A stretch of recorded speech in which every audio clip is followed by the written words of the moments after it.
online classes of Shivaji Group of Institution. Myself R.V. Verma.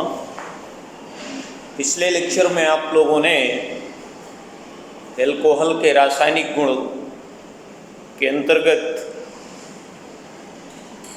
कुछ रासायनिक अभिक्रियाएँ पढ़ी। जैसा कि आपने पढ़ा, एल्कोहल 3 तरह की रासायनिक अभिक्रियाएँ प्रदर्शित करते हैं। नंबर 1 पर वो अभिक्रियाएँ जिनमें OH समूह का हाइड्रोजन विस्थापित होता है, इसमें क्रियाशीलता का क्रम भी पढ़ा। इसके बाद नंबर 2 पर वो अभिक्रियाएँ जिनमें पूरा OH विस्थापित होता है। इसी क्रम में तीसरी प्रकार की अभिक्रियाएँ हैं जो संपूर्ण एल्कोहल पर निर्भर करती हैं।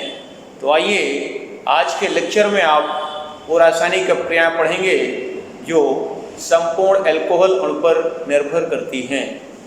नंबर 1,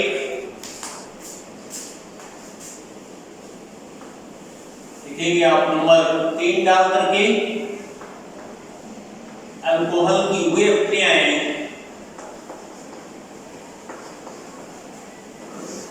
एल्कोहल की रासायनिक अभिक्रियाएँ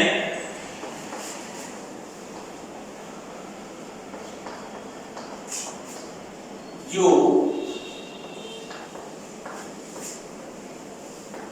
संपूर्ण एल्कोहल अणु पर निर्भर करती है।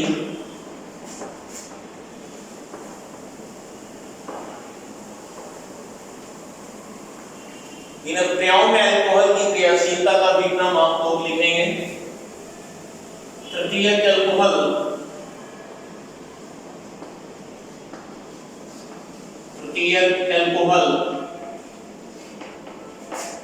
सबसे अधिक क्रियाशील। द्वितीयक एल्कोहल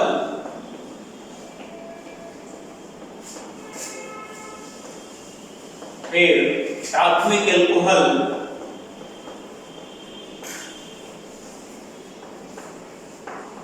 फिर मेथिल एल्कोहल। ये क्रम है इन अभिक्रियाओं का। सबसे अधिक क्रियाशीलता तृतीयक एल्कोहल की होती है जब अभिक्रियाएं संपूर्ण एल्कोहल पर निर्भर करती हैं। इसी क्रम में अब 1 by 1 रिएक्शन पढ़ेंगे आप। नंबर पहला है एल्कोहल का निर्जलीकरण। एल्कोहल का निर्जलीकरण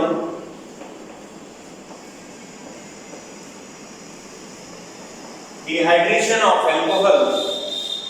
डिहाइड्रेशन का अर्थ है जल के अणु का निकलना। और निर्जलीय कारक के रूप में हम क्या क्या लेते हैं, क्या क्या लिख सकते हैं। देखिए, ये है एल्कोहल और इसी क्रम में इसके 2 मॉलिक्यूल ले लेंगे। इसको फर्स्ट पार्ट बना लीजिए, इस नंबर का पहला पार्ट। और निर्जलीय कारक के रूप में Al2O3 जो 250 डिग्री सेल्सियस पर लिया जाता है। इसी क्रम में एक दूसरा निर्जलीय कारक भी ले सकते हैं, कंसंट्रेट या करके, या कंसंट्रेट H2SO4 और ये 140 डिग्री सेल्सियस ताप पर ले सकते हैं।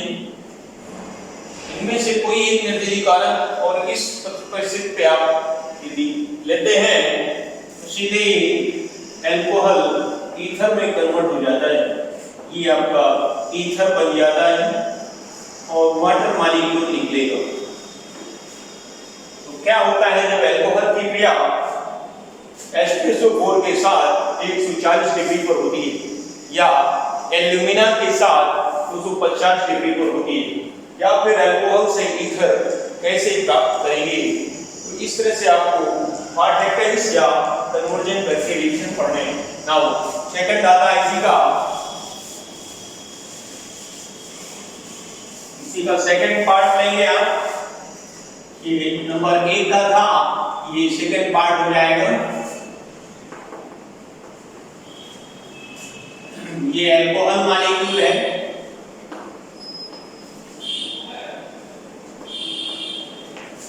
और इसके बाद ये निर्जलीय कारक के रूप में Al2O3 जो 360 डिग्री सेल्सियस या फिर सांद्र H2SO4 है जो 180 डिग्री सेल्सियस ताप पर पाए जाते हैं, और ये सीधे एल्कीन फॉर्मेशन होता है। एल्कीन बन जाता है और डिहाइड्रेशन मींस वाटर मॉलिक्यूल निकलता है। ये था अल्कोहल का विभिन्न निर्जलीय कारकों की उपस्थिति में निर्जलीकरण। यहाँ ताप की उपस्थिति पर ये रिएक्शंस हो रहे हैं। नेक्स्ट इसी क्रम में बड़ा नंबर डालेंगे 2। अब यहाँ पर हैलोजनीकरण, अल्कोहल का हैलोजनीकरण लिखेंगे। अल्कोहल का हैलोजनीकरण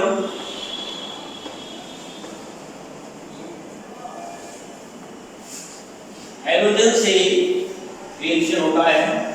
इधर ध्यान दें, ये प्राथमिक अल्कोहल है, CH2 है, और ये आपका OH ऐसे आप ले लेंगे।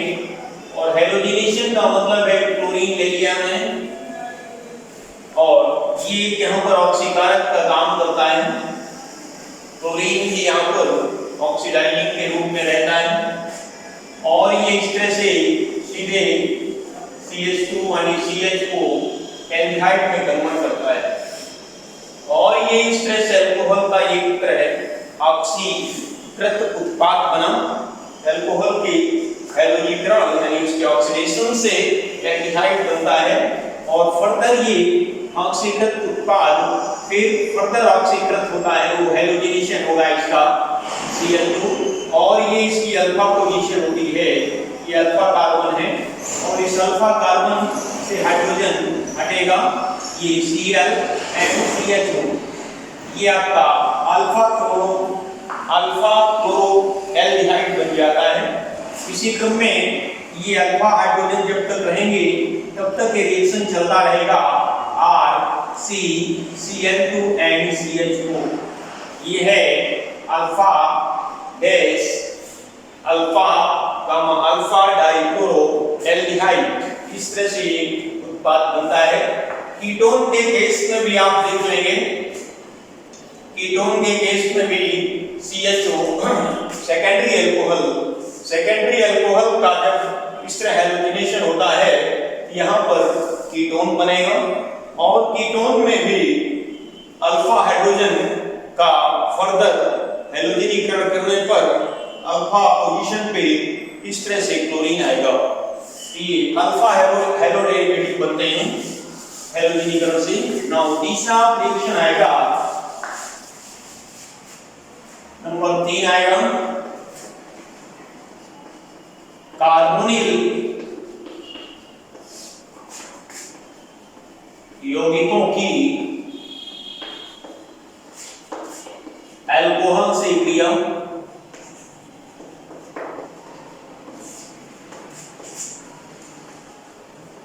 कार्बोनिल यौगिक का मतलब होता है CO ग्रुप कॉन्टेनिंग होते हैं ये ग्रुप कार्बोनिल ग्रुप कहलाता है।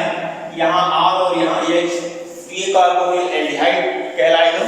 और यदि इस कार्बोनिल कार्बन से दोनों एल्किल ग्रुप लग जाते हैं तो वो कीटोन ग्रुप कहलाएगा। तो ये दोनों कार्बोनिल देते हैं और अल्कोहल से रिएक्शन करते हैं R and OH। ये अल्कोहल है, और इस तरह से इसका एडिशन होता है RH और ये C और OR and OH। ये बन जाएगा हेमी एसिटल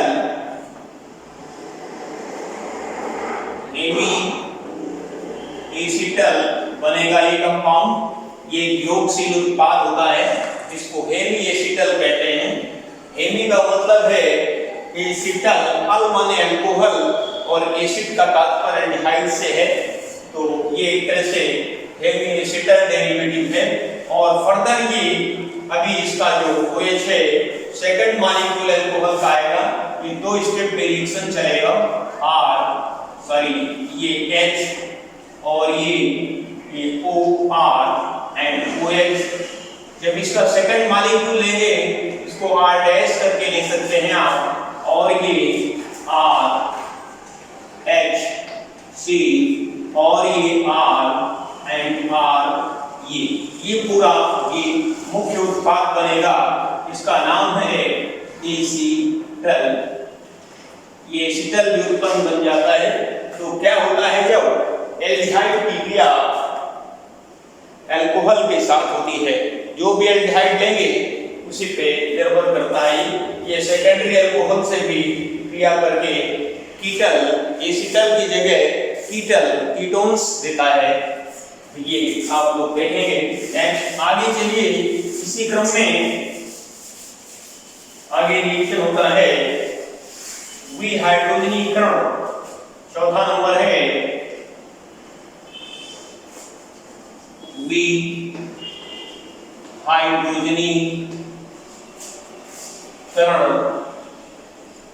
इंग्लिश में इसको कहते हैं डिहाइड्रोजनेशन।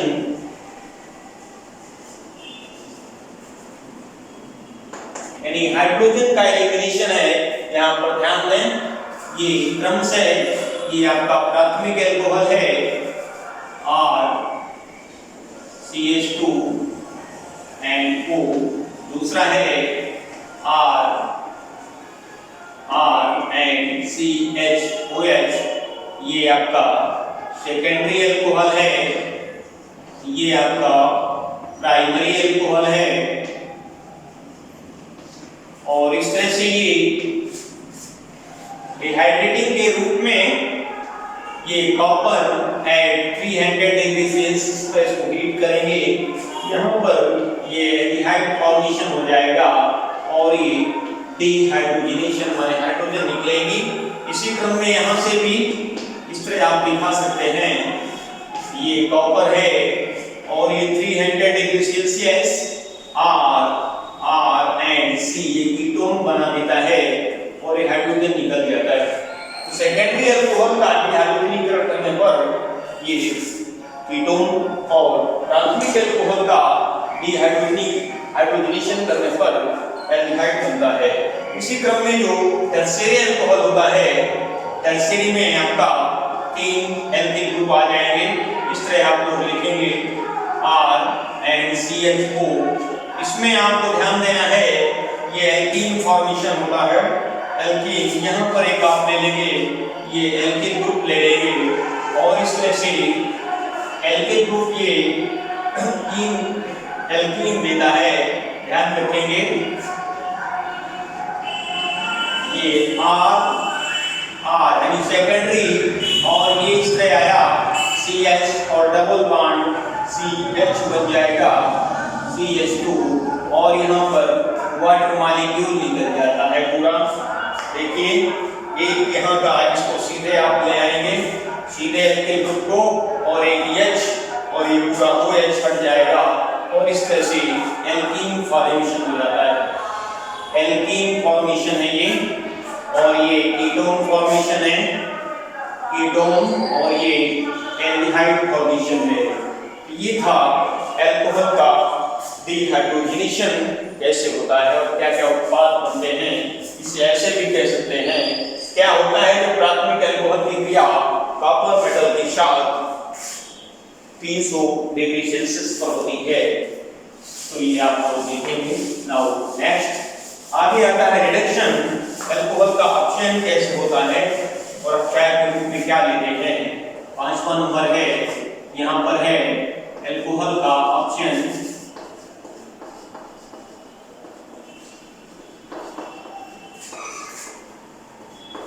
अल्कोहल का अपचयन, reduction of alcohol.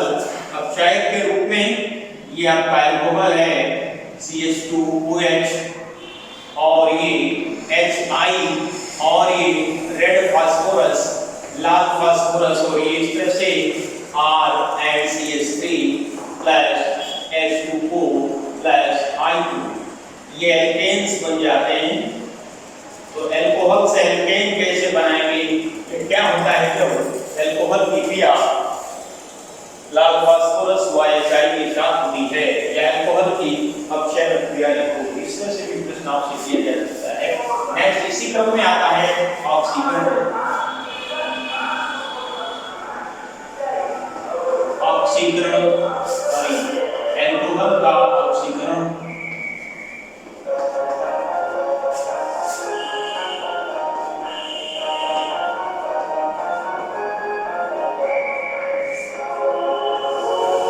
Oxidation of alcohols, ध्यान दें करिए, प्राथमिक एल्कोहल इस तरह से ऑक्सीडाइज होता है और ये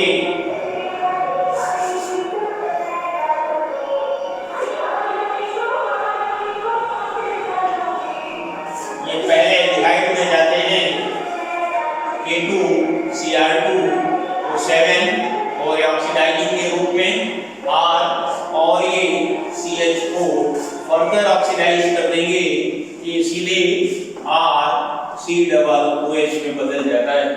ये एसिडिक मीडियम में रहता है। एसिडिक मीडियम यहाँ पर H2SO4 रहता है और ध्यान रखेंगे ये प्राथमिक एल्कोहल है, प्राइमरी एल्कोहल। और इसी क्रम में यदि रिएक्शन हम KMnO4 को उपस्थिति में करा दें CH2OH, फिर डायरेक्ट आपका एल्कलाइन, एल्कलाइन का मतलब है क्षारीय KMnO4 लिख सकते हैं। क्षारीय KMnO4 है, ये स्ट्रॉन्ग ऑक्सीडाइजिंग होता है, प्रबल ऑक्सीकारक होता है और ये अल्कोहल को सीधे RC⋯O और ये आपका H में कन्वर्ट करेगा, जो फर्दर आपका क्षार इसमें फिर आगे फर्दर ऑक्सीडाइज होकर के ये RC⋯O ये पोटेशियम लवण बना देता है। एल्कलाइन मीडियम में रहता है, इस तरह से ये चेंज होता है। किंतु जब ये दुर्बल ऑक्सीकारक है इसलिए और ये केवल अम्लीय माध्यम में ही क्रिया करता है, इसकी स्थिति में जब ये ऑक्सीकारक लेते हैं तो इस तरह रिएक्शन प्रोसीड करता है। किंतु यदि हम क्षारीय माध्यम में KMnO4 लेते हैं तो डायरेक्ट अल्कोहल को एसिड में बदल देता है। ये एसिड है और ये पहले क्या बनता है? एल्डिहाइड बनता है, फिर एसिड बनता है और ये फर्दर आगे पोटेशियम लवण बना देता है, पोटेशियम साल्ट। इस तरह से रिएक्शन दिए गए हैं। तो ये वो क्या है जो सब अल्कोहल के ऊपर निर्भर करती है।